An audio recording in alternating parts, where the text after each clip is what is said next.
Tukyagenda mu maaso nga olunaku lwali tusinzidde ku kkooti mu musango gwa mwana muwala amanyiddwa nga Pretty Nicole era nga bwe nabagamba nze King Smith. Kusinzira yonna gye musinza okuba nga mundaba ku mukutu gwaffe guno ogumugatta abantu ogumanyiddwa nga ogwa Katwogele. Ndi ne President w'aba TikToker mukulu agenda kuba tunyonyolamukko ku nsonga za Pretty Nicole nga ye bwaziraba era abasasanya akatambi kano baba banninga ku TikTok oba bakyaliko. Era lwaki abantu bava ne basasanya obutambi obufaanaganako nga buno ng'abantu batuusibwako obuvune obw'enjawulo ku mikutu migatta abantu nga olaba ogwa TikTok. Sebo nkwaniriza. Sinza okulaba amanya n'eddoboozi bampita Abaw Frank, President w'aba TikTok wano e Kampala oba Uganda.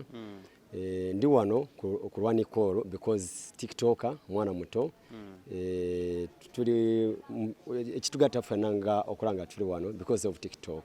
So tuli wano ku lwa Nicole ne Kasifa bona badde ba TikToker bona bannaffe.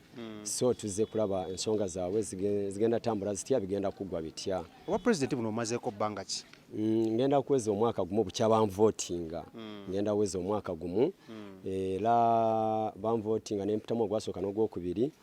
So ngenda weza omwaka gumu era nkyatambuza kubanga abaana abo na joininga TikTok waliwo content gwe baali bakola bakyali bange nga Sefco, Chumi, Salifiga nga bavuma abantu ne mbatuuza ne mbanyonyola era ne batambula nga bavivaako era ne bavivaako ne balekera okuvuma abantu. Kujja kuno omukyala basiba full figure yabavuma ate nawo ne bamuvuma ye nakosa amaanyi naye nga bo bakireka. Nange siwagira full figure okubavuma ate bwabavuma ne bamuddamu n'abasiba nange sikiwagira. Naye nga tuli wano okulaba nga Nicole afuna obwenkanya ne Kasifa afuna obwenkanya oba besonywa nga besonywa. Obuzibu bwava ku kinga gwe President waabwe? Obuzibu buva ku likes, buva ku following, kuva ku ki? Okola obuzibu bwaki? Obwokulaba muno ebintu nga bino bituukawo. Nange simanyi kubanga omuntu w'okubira muno nomala ate no postinga ndowooza yali anoonya likes nga tamanyi nti government esobola muggulako omusango. Nsuubira yakikola nga mu ngeri ya kunoonya likes. Naye ate ekitali kirungi. Naye nze ndi musajja mulokole nsabira wa Nabbi Samuel Kakande. Bible egamba okusonywa kubeerawo ne Kurani egamba okusonywa kubeerawo. Mbadde nsaba family ya Nicole, nze ndi ku tiimu ya Nicole, ndi kusaidia ya Nicole. Mbadde nsaba family ya Nicole etuule ne family ya Kasifa oba besonywe buli omu asonywe munne kasaka Nicole tiyafa bangi bafudde ebintu nga bino nibo yali amukuba asinga yaseerera ku tayrozi yandifudde. So mama wadembo omusonywa kuba mwana we Kasita wali teyafudde ate bamukwana ate baana bato.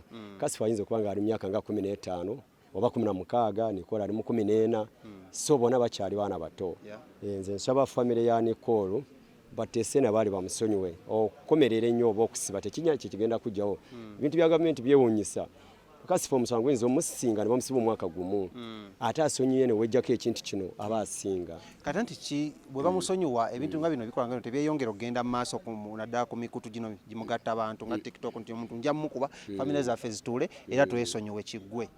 Kituufu ky'olukwogera kubana kati waliwo ekintu ekyakoleddwa ng'ekya Nicole kye bamukoze omuwala bamwokeza mu nju. Yes.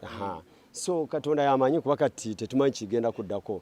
Essaawa zino ffe nga bakyali ba Nicole tetulina buyinza ne maama we nga family telina buyinza. Gavumenti yeyina obuyinza ku Nicole ne Kasifa. So Katonda yamanyi ekigenda okudda naye nga ne bwe banaamusiba era oli bw'abanga wakusigala nti bajja bikola era bajja bikola. Niwe banamusonywa wali nagamba nti tetujja bikola tebajja bikola. Okitegeera okusonywa nze kyenda bange ekikulu. Niwe batamusonywa era bayinza obikudamu ne babikola. Kati nga gwe President katwebuuze mwayogeddeko ko ne Pretty Nicole okuva ebintu bino ebyaliwo? Pretty Nicole sogerangako naye ndi ntaki ne baganda be ne family ye. Ne family nayo teyogera naye. Lwaki? Baina gye bamuteekeye gye bakansolingira abaana abato si musibe Nicole nto bali mukomera naye bamuteekeye gye bakansolingira abaana abato baina gye bamukuumidde. So ate yo family ya oba Kasifa nga yekwa artist tumulabyeko ye wali yogeddeko naye n'omuna family ya Kasifa nze Kasifa omulaba face to face mulabye leero mbadde simulabangako era mbadde simumanyi namulabako mu social media era mbadde simulabangako face to face mulabye leero. Then nekya kyenyagala okugamba ogambye nti singa basonywa Kasifa bino tebibeerewo kati ono yayokeza muwala munne mu nju yadde takitegeera nti Kasifa ali mukomera. Yadde akimanyi okuba ekintu kya Nicole kyabadde bulwamu.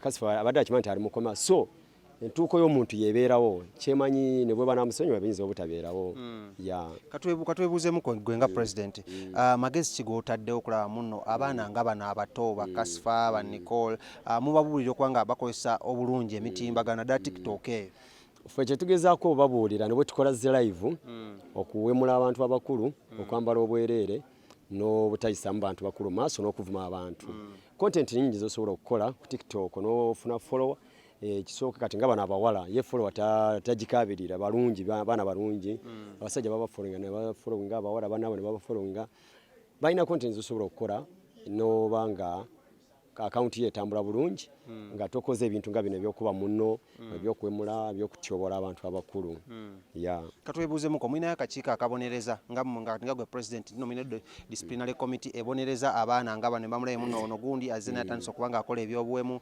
awemula oba ayomba oba yeyambula ekintu ekyo twaregisteringa ekibiina bakiyita Uganda TikTok Association bwe tumala okiregisteringa Minisita Kasolo n'ayita nze Sefco ne guy bamuyita Huge Extra ne tugendayo ne tumumiitinga Minisita Kasolo n'agamba mukole proposal njagala bakwatirako nga ba TikToker ngenda bawa ssente nga ziva mu government Sefco bwe twava Minisita Kasolo n'apostinga ku page ye bwe yamala okupostinga full figure enkeera n'agenda wa Minisita Kasolo namugamba abantu abo tobawa ssente biki najjayo video za Sefco ng'avuma abantu n'azimulaga Kasolo amaanyi ne gamuggwamu ekintu kino okubeera n'akakiiko oba ekibiina ekikwasisa empisa buli kimu byonna bikulemberwa ssente ffe bwe twakuliyetingawo ekintu kyaffe ku TikTok omuzira kisanga Minisita Kasolo n'avaayo n'atunoonya ate kye yali agenda otukolera full figure kino nkyogera era ne Kasolo asobola kiraba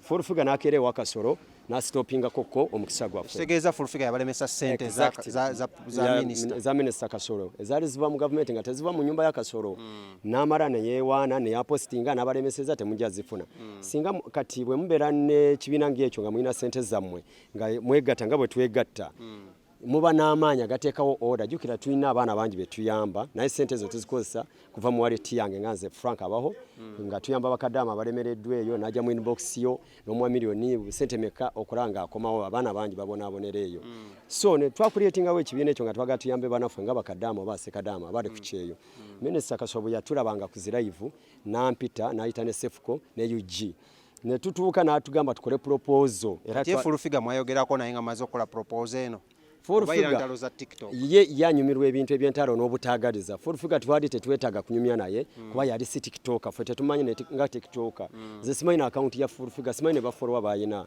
ffe twali tetumumwagala kujjako we yakwata entalo zaabwe zebaali bayina ne Sefco n'adduka n'agenda ewa Kasolo kati naffe bwe Kasolo nga tumaze oteekamu obudde bwaffe batusitopinga wali engamba bino ebintu menyekera ki engamba Sefco maye ekirwo kola bizinesi yo nange Frank nkola bizinesi yange naye kasita tusobola okwatirako banaffe mpola mpola naye Kasolo ya Minisita Kasolo yali yeewaddeyo otuyamba era ng'akoleganye ne gavumenti ya Uganda kati katubuuzeemu mugenda kukola muti okulaba muno ebintu bino ebiyinza obbalemesa ofuna obuyambi funding ne ssente okuva mu gavumenti bikendera ku mukutu gwammwe ogwa TikTok so that wabaawo omukisa omulala enkeera temugenda kuddamu kutandika ate kudda mu ntalo nti gundi yatwogeddeko kino ne kitulemesa ssente ekintu ekyo sirina bwe nsobola kyogerako kubanga ffe twali ku social media nga bwe tubeera ku social media nga tuli mu kalulu kange Minisita Kasolo n'atuma mutabani n'agamba njagala onoonyeze gaayo oyo n'anoonya ne meetinga n'agamba yita bano ne mbayita so wanaabeerayo omuzira kisa ffe tulina ekibiina kyaffe ekitugatta asobola kujja n'agamba ngenda kubakwatirako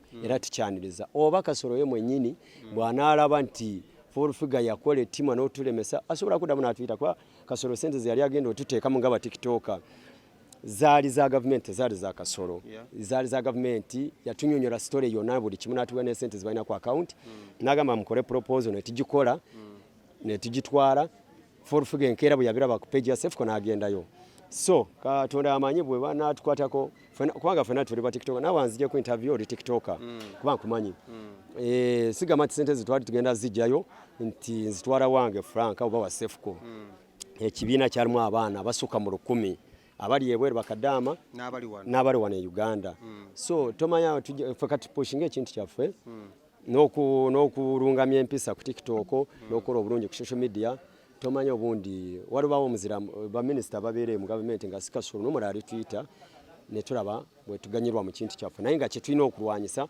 kulaba nga tujjako ebintu nga bino ku TikTok nga bano ebyobuwemu ebyokweyambula nga ng'ono omwana abaana kye bakoze munnaabwe bye tulina okugezaako okulwanyisa okulaba nga biggwawo ku TikTok. Kale tweyanza nnyo obubaka bwo obusembayo neyanza nnyo okusanga president ng'ate ne president omanyi nti ku TikTok kwendisa abaliyo mwenna ba TikToker mungoberere ku TikTok account yange bagita One King Smith nobola ku YouTube channel yaffe ngoberera ku One King Smith. President ebigambo ebisembayo erina ddala ba new TikToker n'abayagala okimakinga. Ebigambo byange ebisembayo eri ba TikToker kweyisa bulungi ku TikTok okutya abantu abakulu abali ku social media butabaddamu okulaba nga ichuli avumye gundi n'ogamba nange kange nenvume because ichuli yavumye abo ngoma nene example kati ngoyo ani oyo gundi ono oyo mulenzi ogwe tuli naye Kaye Wisdom abantu balala nnyo tojja kukola nti Kaye Wisdom yakoze kino kikole nkubiriza abaana abato ba TikTok ebyo babireke bo bazime brand zaabwe ichuli bo bamanyi gye basookera bwe bamanyi ekintu kyabwe kiri so nkubiriza abaana abato obutafollowing abantu nga bano ba Wisdom Kaye bye bakola batamale mirundi baani nobagala following tamale mirundi kyakoze nobagala following ichuli kyakoze abantu bakulu ate bamanyi boje bavudde n'ebintu byabwe ate mmwe mukyali bana bato mbakobiriza okwekwata obulungi n'okutya Katonda n'okutya abantu abakulu. Kale tuyanza nnyo Frank nga president wa TikTokers mu ggwanga la Uganda amanya n'eddoboozi nze Shadik Smith wano ku Katwogele era tugenda kwatogera ku nsonga nnyingi nnyo. Omusango guno tukyagugoberera era tugenda kwatukutuusako every single detail nga begenda okubeera unveilinga wano ku kooti ale ne ku TikTok mujja kubeera bu clip nga mubulaba about each and every details zigenda kubanga zifollowinga. Neyanza nnyo katugende maaso nga twogerako n'abantu ab'enjawulo nga tusinzira wano ku kooti ekira. Oyagala omukolo gw'enjawulo gubeere n'ebijjukizo mu nnyumba yo kankwanjulire ba King Montage Photo Studio fe bakafuluma okukuba ebifaananyi n'okukola video olina wedding birthday party kukyala nika baby shower photoshoot oba music shoot na buli kimu kyonna ky'oyagala fe tusobola okuwa ebijjukizo ebirungi eri ebirooto byo ate nno mwana wattu kusintiiza omuntu wa bulijjo tusange bannankulabe ku bitaala ku Prime Tower level 3 room D04 okumanya ebisingawo tukubire ku nnamba zino noti 7 noti 2 emu noti 4 emu 25 oba noti 755 7 7 oba noti 777 noti 23 4 noti 5 King Montage Photo Studio fe tusobola okuwa ebijjukizo ebirungi ate nno mwana wattu kusintiiza omuntu wa bulijjo.